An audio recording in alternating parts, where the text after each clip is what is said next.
ஆண்டவராகிய இயேசு கிறிஸ்து நாமத்தில் அன்பின் வாழ்த்துக்கள். இந்த குடும்ப ஆசீர்வாத கூடுகையிலே உங்களை சந்திப்பதிலே நான் பெருமகிழ்ச்சி அடைகிறேன். கர்த்தர் உங்களை ஆசீர்வதிப்பாராக.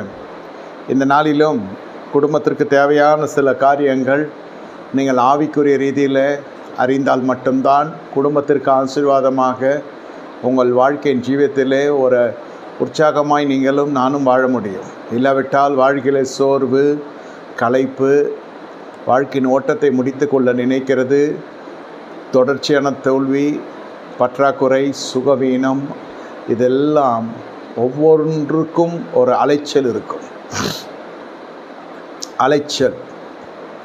அலைச்சல் என்னை கேட்டுக்கொண்டிருக்க தேவனுடைய ஜனமே, அலைச்சல் நாங்கள் புரிந்து கொள்ளுங்க. வாழ்க்கையில் அலைச்சல் என்னோட திருப்பிக் கொள்ளுங்க. எரேமியா 4:1 சொல்லுகிறது, இஸ்ரவேலே நீ திரும்புகிறதுக்கு மனதிருந்தால் என்னிடத்தில் திரும்பு என்று கர்த்தர் சொல்லுகிறார். நீ உன் அருவருப்புகளை என் பார்வை நின்று அகற்றிவிட்டால் இனி அலைந்து திரிவதில்லை.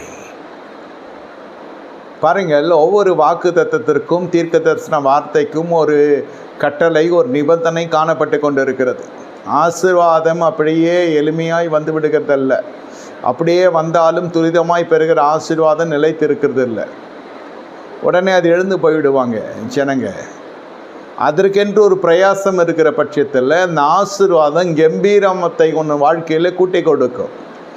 திடீரென்று ஒரு இரவிலே நடந்த அற்புதம்தான் செங்கடல் பிளக்கப்பட்டது. ஆனால் அது கொஞ்சம் தினங்கள் மட்டும்தான் அவருடைய மனதில் இருந்தது. அதன் பிறகு நீங்கள் பார்ப்பீர்கள் என்று சொன்னால் அவர்களுடைய வாழ்க்கையில் எல்லாம் வித்தியாசமாய் போய்விட்டது. என்னை கேட்டுக்கொண்டிருக்க தேவனுடைய ஜனமே, எல்லாம் வித்தியாசமாய் போய்விட்டது.